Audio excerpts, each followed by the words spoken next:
Hello, first grade readers. Welcome back. I hope you are really enjoying our Magic Treehouse series. Today I'm going to read Book 3, Mummies in the Morning. Are you excited? Let's get started. For Patrick Robbins, who loves ancient Egypt. Me too. Table of contents.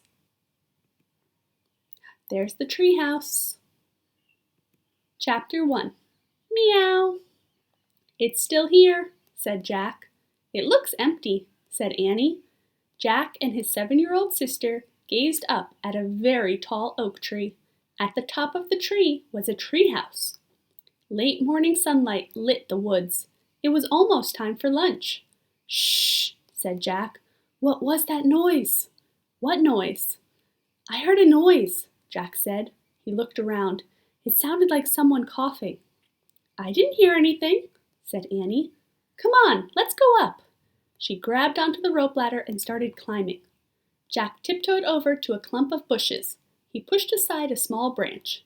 Hello, he said. Anybody there? There was no answer. Come on, Annie called down. The treehouse looks the same as it did yesterday. Jack still felt that someone was nearby.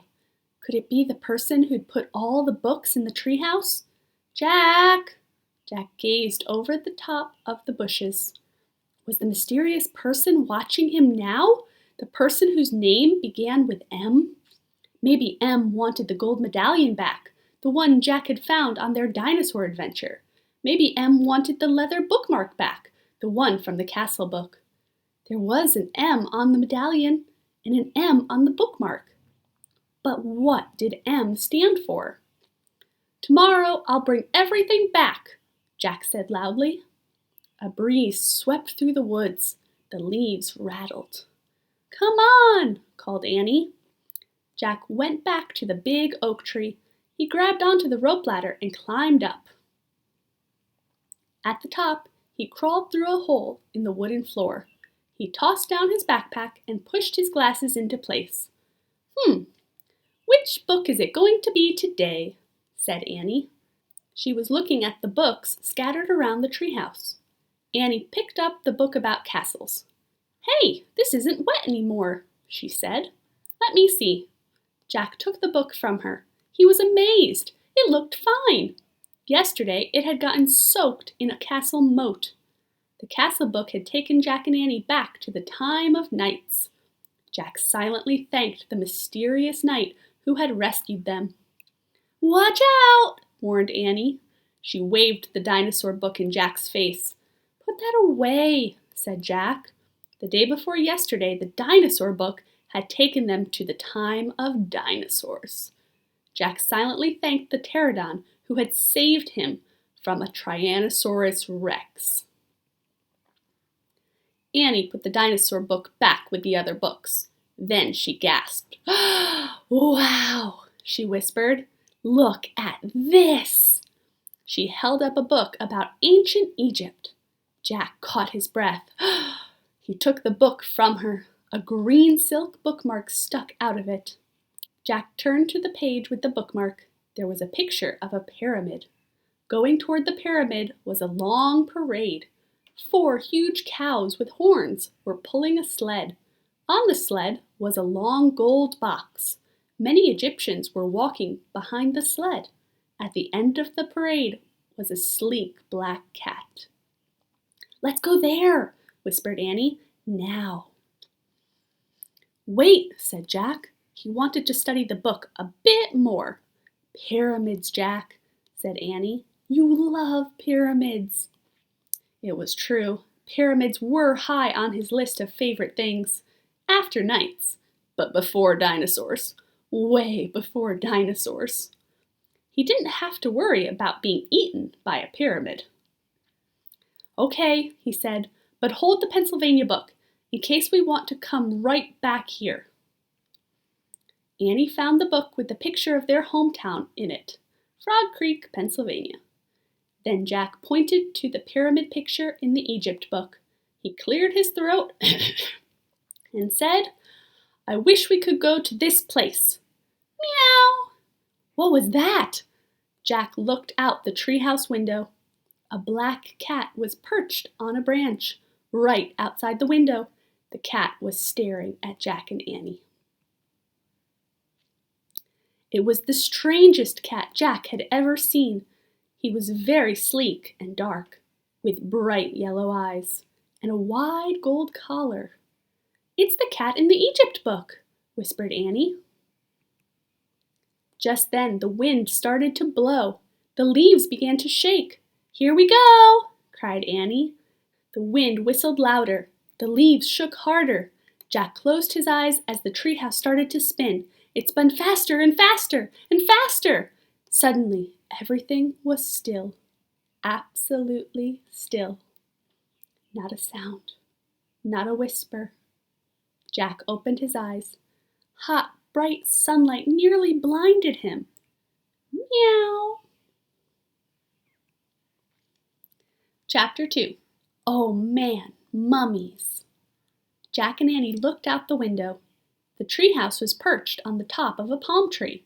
The tree stood with other palm trees. A patch of green surrounded by a sandy desert. Meow! Jack and Annie looked down. The black cat was sitting at the base of the tree. His yellow eyes were staring up at Jack and Annie. "Hi!" Annie shouted. "Shh!" said Jack. "Someone might hear you." "In the middle of the desert?" said Annie. The black cat stood and began walking around the tree. "Come back!" Annie called. She leaned out the window to see where the cat was going. "Oh, wow!" she said. "Look, Jack!" Jack leaned forward and looked down. The cat was running away from the palm trees toward a giant pyramid in the desert. A parade was going toward the pyramid, the same parade as in the Egypt book. "It's the picture from the book," said Jack. "What are those people doing?" asked Annie. Jack looked down at the Egypt book. He read the words under the picture. "When a royal person died, a grand funeral procession took place. Family, servants, and mourners followed the coffin. The coffin was called a sarcophagus. It was pulled on a sled by 4 oxen." "It's an Egyptian funeral," said Jack. "The box is called a forget it." He looked out the window again.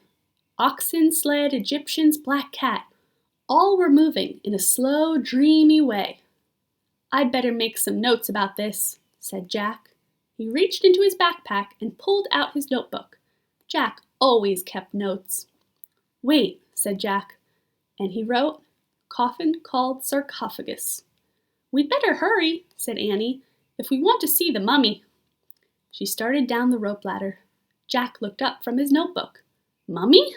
he said. "There's probably a mummy in that gold box." Annie called up. "We're in ancient Egypt, remember?" Jack loved mummies. He put down his pencil. "Goodbye, Jack," called Annie. "Wait," Jack called. "Mummies!" Annie shouted. "Oh man," said Jack weakly. "Mummies!" She sure knew how to get to him. Jack shoved his notebook and the Egypt book into his pack. Then he started down the ladder. When he got to the ground, he and Annie took off across the sand. But as they ran, a strange thing happened. The closer they got to the parade, the harder it was to see it. Then suddenly, it was gone! The strange parade had disappeared, vanished. But the great stone pyramid was still there, towering above them. Panting, Jack looked around. What had happened? Where were the people, the oxen, the gold box, the cat? "They're gone," said Annie. "Where did they go?" said Jack. "Maybe they were ghosts," said Annie. "Don't be silly. There's no such thing as ghosts," said Jack. "It must have been a mirage." "A what?" "Mirage. It happens in the desert all the time," said Jack. "It looks like something's there, but it just turns out to be the sunlight reflecting through heat." "How could sunlight look like people, a mummy box, and a bunch of cows?" said Annie. Jack frowned. "Ghosts," she said. No way, said Jack. Look! Annie pointed at the pyramid. Near the base was the sleek black cat. He was standing alone. He was staring at Jack and Annie. He's no mirage, said Annie. The cat started to slink away. He walked along the base of the pyramid and slid around a corner. Where's he going? Said Jack. Let's find out, said Annie. They dashed around the corner, just in time to see the cat disappear through a hole in the pyramid. Reader, what would you do?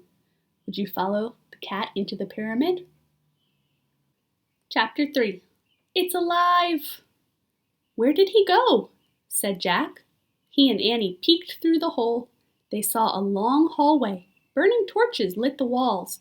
Dark shadows loomed.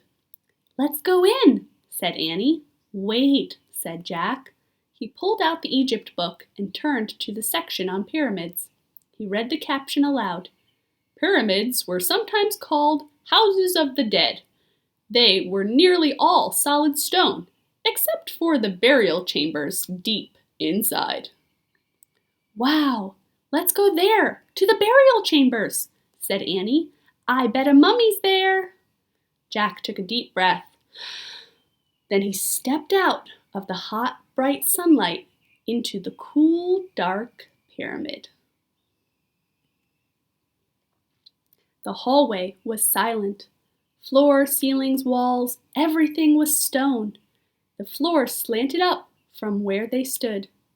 We have to go farther inside, said Annie. Right, said Jack. But stay close behind me. Don't talk, don't. Go, just go, said Annie. She gave him a little push. Jack started up the slanting floor of the hallway. Where was the cat? The hallway went on and on. Wait, said Jack. I want to look at the book. He opened the Egypt book again. He held it below a torch on the wall. The book showed a picture of the inside of the pyramid. The burial chamber is in the middle of the pyramid. See? Jack said. He pointed to the picture. It seems to be straight ahead. Jack tucked the book under his arm. Then they headed deeper into the pyramid. Soon the floor became flat. The air felt different, musty and stale. Jack opened the book again. I think we're almost at the burial chamber. See the picture? The hallway slants up. Then it gets flat. Then you come to the chamber. See? Look! Eee! A strange cry shot through the pyramid. Jack dropped the Egypt book. Out of the shadows flew a white figure. It swooshed toward them. A mummy! It's alive! Annie shouted. What do you think it is? Oh, whoa. There's a lot happening in that picture. Chapter 4. Back from the Dead. Jack pulled Annie down. The white figure moved swiftly past them, then disappeared into the shadows. A mummy, said Annie. Back from the dead. Forget it, stammered Jack. Mummies aren't alive. He picked up the Egypt book. What's this? Said Annie. She lifted something from the floor. Look, the mummy dropped this thing. It was a gold stick, about a foot long. A dog's head was carved on one end. It looks like a scepter, said Jack. What's that? Asked Annie. It's a thing kings and queens carry, said Jack. It means they have power over the people. Come back, Mummy, Annie called. We found your scepter. Come back. We want to help you. Shh, said Jack. Are you nuts? But the mummy. That was no mummy, said Jack. It was a person, a real person. What kind of person would be inside a pyramid? Asked Annie. I don't know, said Jack. Maybe the book can help us. He flipped through the book. At last he found a picture of a person in a pyramid. He read, Tomb robbers often carried off the treasure buried with mummies. False passages were sometimes built to stop the robbers. Jack closed the book. No live mummy, he said. Just a tomb robber. Yikes! A tomb robber, said Annie. Yeah, a robber who steals stuff from tombs. But what if the robber comes back, said Annie. We'd better leave. Right, said Jack. But first, I want to write something down. He put the Egypt book into his pack. He pulled out his notebook and pencil. He started writing in his notebook. Tomb robber. Jack, said Annie. Just a second, said Jack. He kept writing. Tomb robber tried to steal. Jack, look, said Annie. Jack felt a whoosh of cold air. He looked up. A wave of terror went through him. Another figure was moving slowly toward them.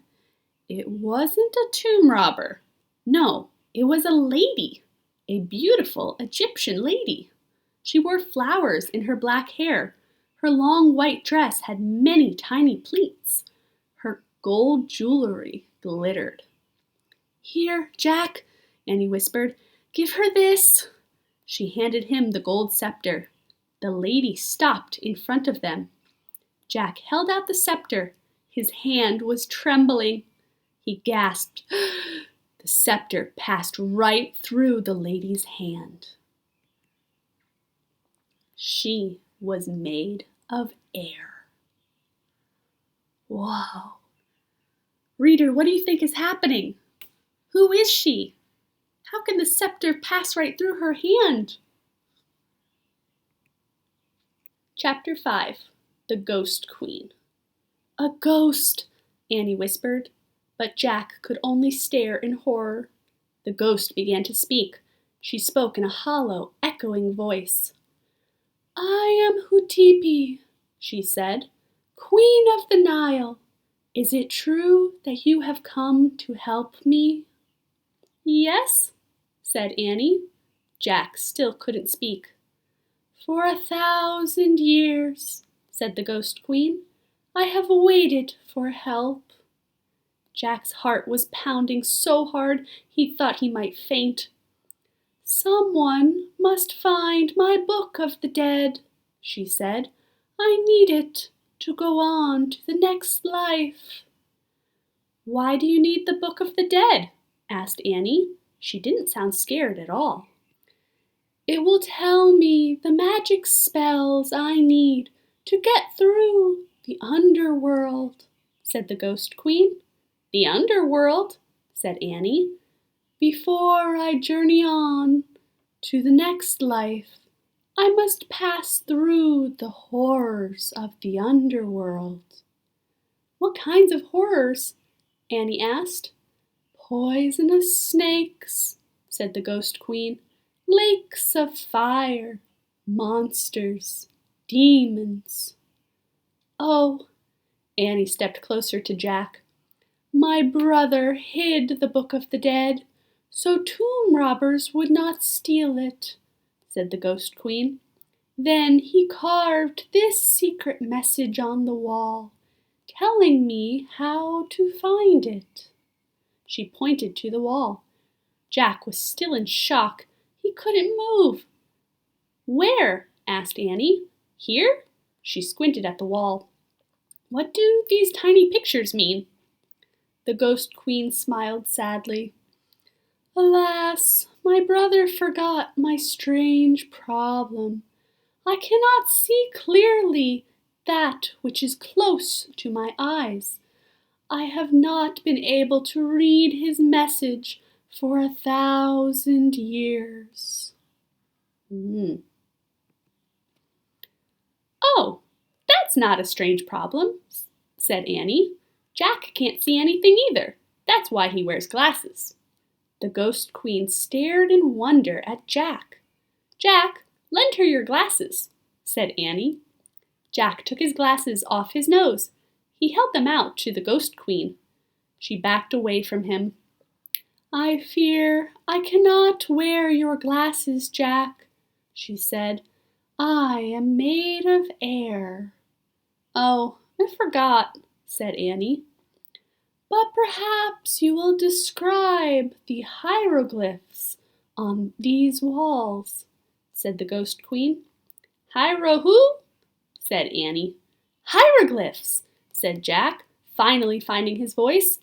"It's the ancient Egyptian way of writing. It's like writing with pictures." The Ghost Queen smiled at him. "Thank you, Jack," she said. Jack smiled back at her. He put his glasses on. Then he stepped toward the wall and took a good long look. "Oh, man," he whispered. There's Jack studying the hieroglyphs. Chapter 6. The Writing on the Wall. Jack and Annie squinted at the pyramid wall. A series of tiny pictures were carved into the stone. "There are 4 pictures here," Jack told the Ghost Queen. "Describe them to me, Jack. One at a time, please," she said. Jack studied the first picture. "Okay," he said. "The first one is like this." He made a zigzag in the air with his finger. "Like stairs?" asked the Ghost Queen. "Yes, stairs," said Jack. "Just like stairs." She nodded. Easy enough. Jack studied the second picture. Reader, how would you describe that to the Ghost Queen? "The second one has a long box on the bottom," he said. He drew it in the air. The Ghost Queen looked puzzled.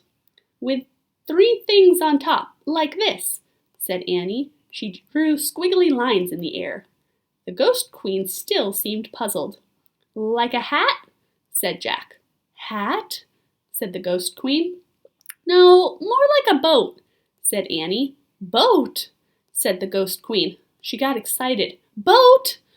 Jack took another look at the wall. "Yes, it could be a boat," he said. The Ghost Queen looked very happy. She smiled. "Yes, of course," she said. Jack and Annie studied the next picture. "The third one is like a thing that holds flowers," said Annie. "Or a thing that holds water," said Jack. "Like a jug?" asked the Ghost Queen. "Exactly," said Jack. "Yes, a jug," said Annie. And there they are, helping the Ghost Queen, Hutepe. Jack and Annie studied the last picture. "And the last one looks like a pole that droops," said Annie. "Like a curved stick," said Jack, "but one side is shorter than the other." The Ghost Queen looked puzzled. "Wait," said Jack. "I'll draw it in my notebook, big, so you can see it." Jack put down the scepter and took out his pencil. He drew the hieroglyph. "A folded cloth," said the Ghost Queen. "Well, not really," said Jack. He studied his drawing. "But that is the hieroglyph for a folded cloth," said the Ghost Queen. "Well, okay," said Jack. He looked at the 4th hieroglyph again. He still couldn't see the folded cloth, unless it was like a towel hanging over a bathroom rod. "So that's all of them," said Annie. She pointed at each picture. "Stairs, boat, jug, folded cloth." Jack wrote the words in his notebook. Stairs, boat, jug, cloth. "So what does the message mean?" he asked the Ghost Queen. "Come," she said. She held out her hand. "Come to my burial chambers." And she floated away. Reader, I hope you're making predictions about what's going to happen when they get to the Queen's burial chambers. What will they find? What are they looking for? Do you remember? Chapter 7. The Scroll. Jack put the scepter and his notebook and pencil into his pack. He and Annie followed the Ghost Queen deeper into the pyramid until they came to some stairs. "The stairs!" said Jack and Annie. The Ghost Queen floated up the stairs. Jack and Annie followed. The Ghost Queen floated right through a wooden door. Jack and Annie pushed on the door. It opened slowly. They stepped into a cold, drafty room. The Ghost Queen was nowhere in sight. Dim torchlight lit the huge room. It had a very high ceiling. On one side was a pile of tables, chairs, and musical instruments.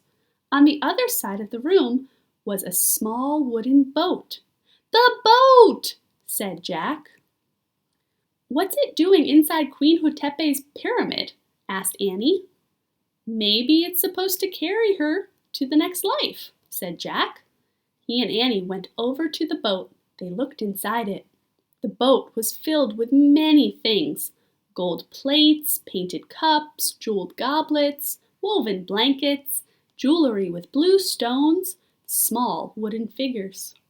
"Look!" said Jack. He reached into the boat and lifted out a clay jug. "The jug!" said Annie. Jack looked inside the jug. "Something's in here," he said. "What is it?" asked Annie. Jack felt down inside the jug. "It feels like a big napkin," he said. "The folded cloth!" said Annie.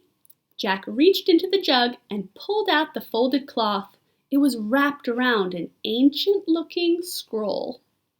I bet you were thinking, reader, that the Book of the Dead would be a book.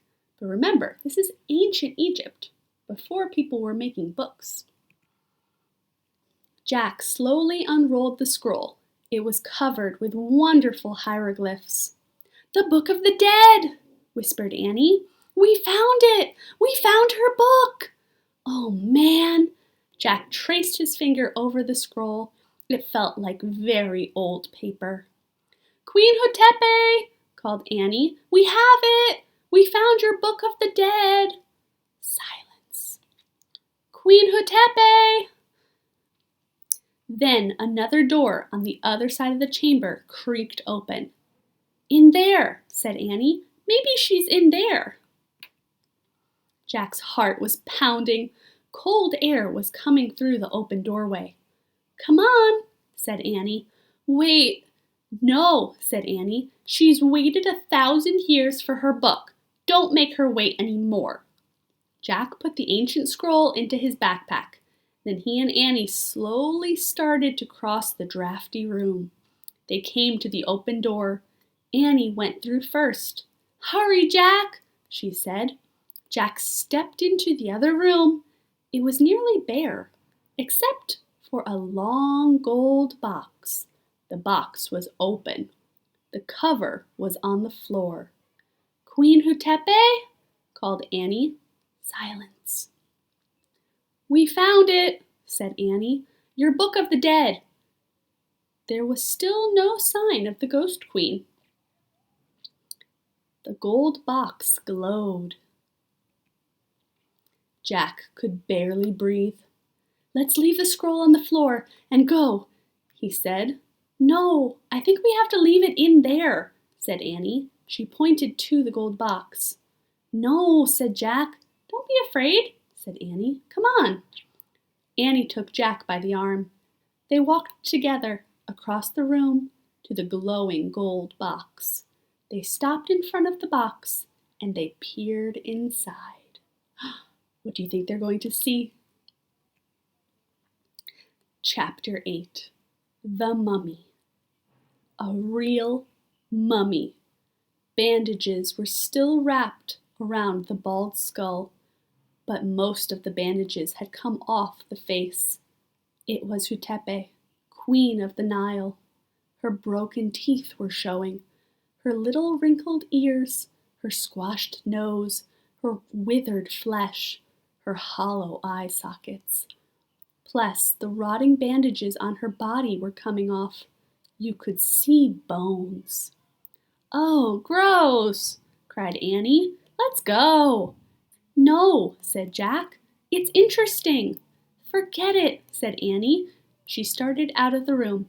"Wait, Annie." "Come on, Jack, hurry," cried Annie. She was standing by the door. Jack pulled out the Egypt book and flipped to a picture of a mummy. He read aloud. "Ancient Egyptians tried to protect the body so it would last forever. First, it was dried out with salt." "Ugh, stop," said Annie. "Listen," said Jack. He kept reading. "Next, it was covered with oil. Then it was wrapped tightly in bandages. The brain was removed by—" "Yuck, stop," cried Annie. "Goodbye." She dashed out of the room. "Annie!" called Jack. "We have to give her the Book of the Dead." But Annie was gone. Jack reached into his pack. He pulled out the scroll and scepter. He put them next to the mummy's skull. Wow, look at this picture. Was it just his imagination, or did a deep sigh seem to shudder throughout the room? Did the mummy's face grow calmer?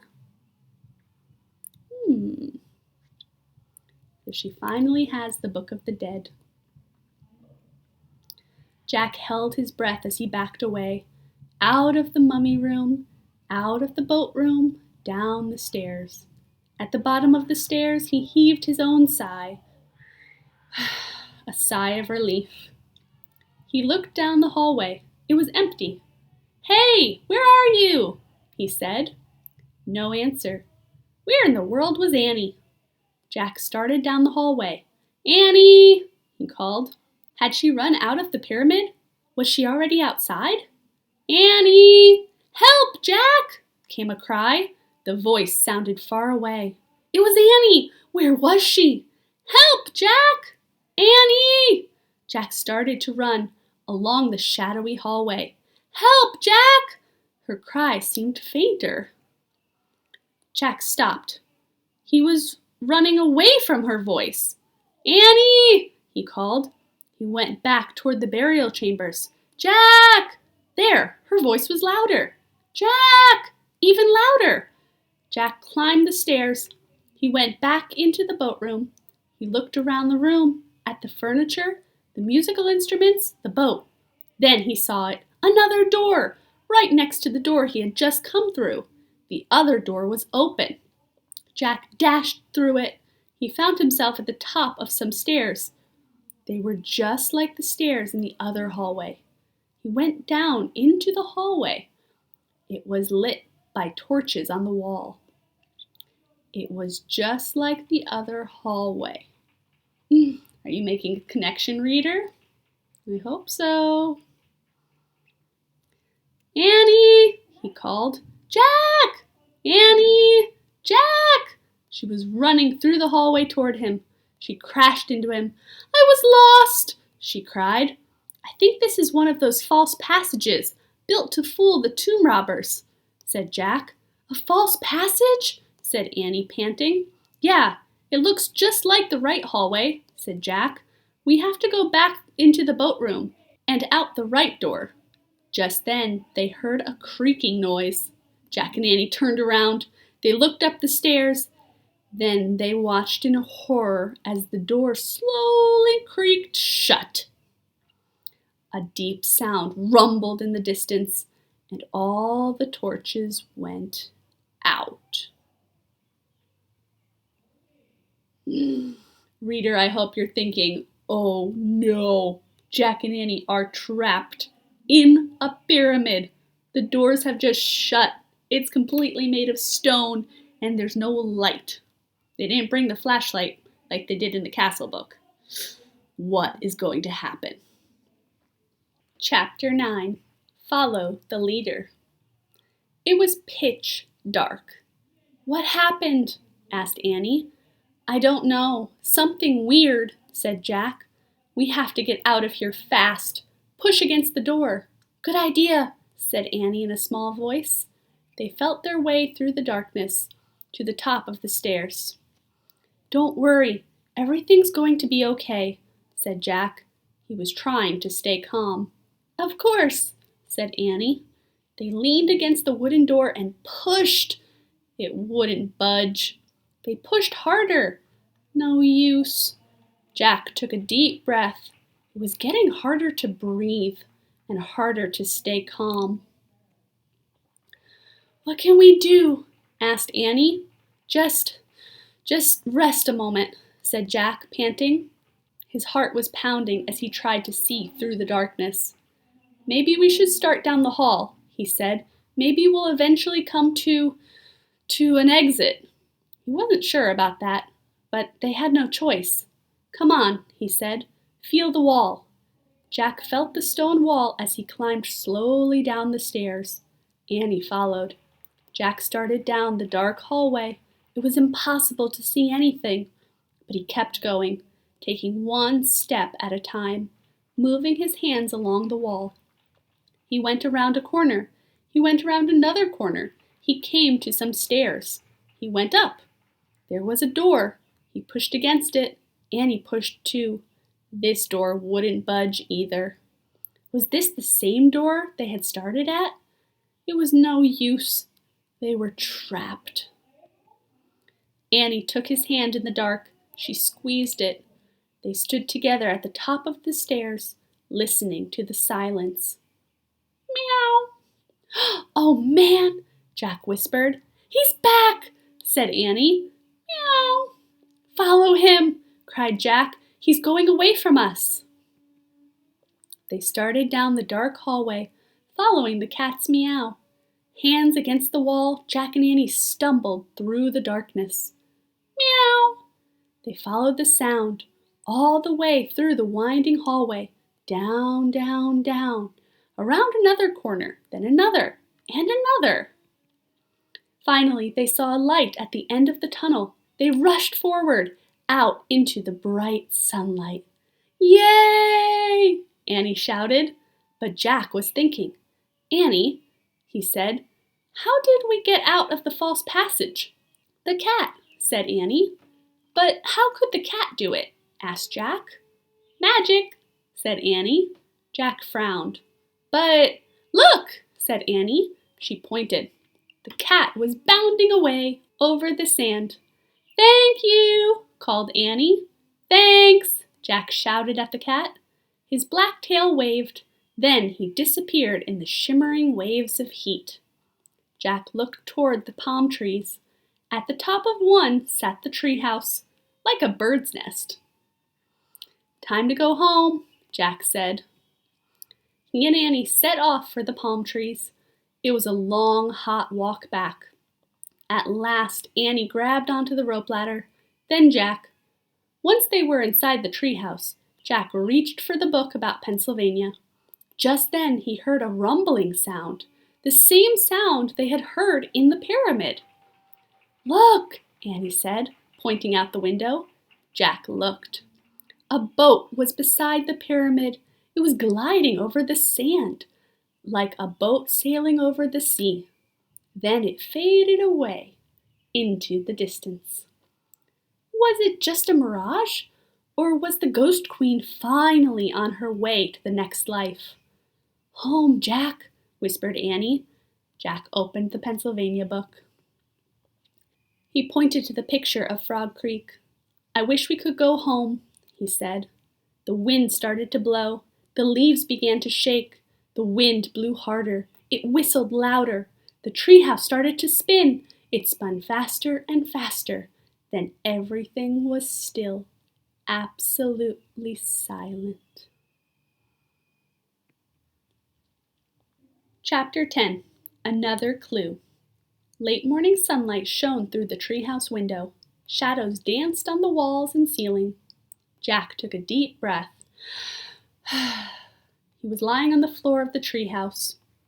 I wonder what Mom's making for lunch, said Annie. She was looking out the window. Jack smiled. Lunch, Mom, home. It all sounded so real, so calm and safe.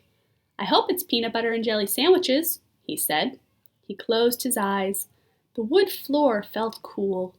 Boy, this place is a mess, said Annie. We'd better make it neater, in case Em comes back. Jack had almost forgotten about Em. Would they ever meet the mysterious Em? The person who seemed to own all the books in the treehouse? Let's put the Egypt book on the bottom of the pile, said Annie. Good idea, said Jack. He needed a rest before visiting any more ancient tombs. Let's put the dinosaur book on top of the Egypt book, said Annie. Yeah, good, said Jack, and a long rest before he visited another Tyrannosaurus Rex. The castle book can go on the very top of the pile, said Annie. Jack nodded and smiled. He liked thinking about the knight on the cover of the castle book. He felt as if the knight were his friend. Jack, said Annie, look. Jack opened his eyes. She was pointing at the wooden floor. What is it? He asked. You have to see for yourself." Jack groaned as he got up. He stood next to Annie and looked at the floor. He didn't see anything. "Turn your head a little," said Annie. "You have to catch the light just right." Jack tipped his head to one side. Something was shining on the floor. He tipped his head a bit more. A letter came into focus. Do you know what it is, reader? The letter M! It shimmered in the sunlight. This proved the treehouse belonged to M. Absolutely for sure. No question, no doubt about it. Jack touched the M with his finger. His skin tingled. Just then, the leaves trembled. The wind picked up. "Let's go down now," he said. Jack grabbed his backpack. Then he and Annie climbed down the ladder. As they stood on the ground below the treehouse, Jack heard a sound in the bushes. "Who's there?" he called. The woods grew still. "I'm going to bring the medallion back soon," Jack said loudly. "And the bookmark, too. Both of them. Tomorrow." "Who are you talking to?" asked Annie. "I feel like M is nearby," Jack whispered. Annie's eyes grew wide. "Should we look for him?" But just then, their mother's voice came from the distance. "Jack! Annie!" Jack and Annie looked around at the trees. Then they looked at each other. "Tomorrow," they said together, and they took off, running out of the woods. They ran down their street, they ran across their yard, they ran into their house, they ran into their kitchen, they ran right into their mom. She was making peanut butter and jelly sandwiches. The end. And as always, there is a nonfiction fact checker book that goes along as a companion to this Mummies in the Morning fiction book. So you can read some nonfiction information about mummies and pyramids. Thank you so much, readers. I hope you enjoyed. I'll see you for the next story. Bye.